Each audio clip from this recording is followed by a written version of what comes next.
ship umsuzo akho baholi ke la sinebhadi thina lapha nebhadi.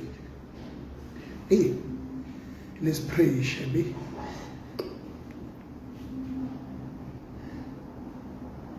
Siyacela shame sicela.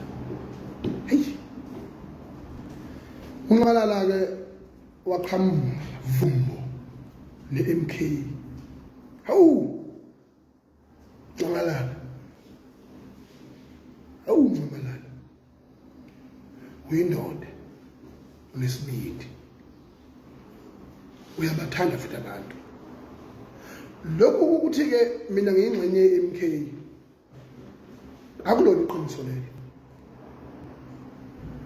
Mina ngiyingxenye yamabhinca, mina ngumongameli wamabhinca, futhi mangumholi ngikhala ngabaholi bokuthi abanalo iqiniso. Nami kufanele ngibe neqiniso ke, ngenze futhi iqiniso. Izigi ze-MK ngiyayibona futhi siyakujabulela lokho.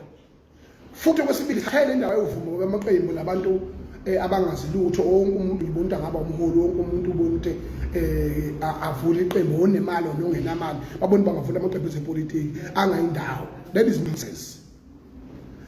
Lokhu okwenzekile mina ngiyakujabulela ngoba bokuqala ukuthi unyakaza uhlaka lakakholo sekalolu hlobo nyakaze ngalo. Kuyinto enhle ke lokho. Kodwa futhi mina ngimile emaphuzwini ukuthi ithethe futhi nomlando oqophile as MK leli is a job well done.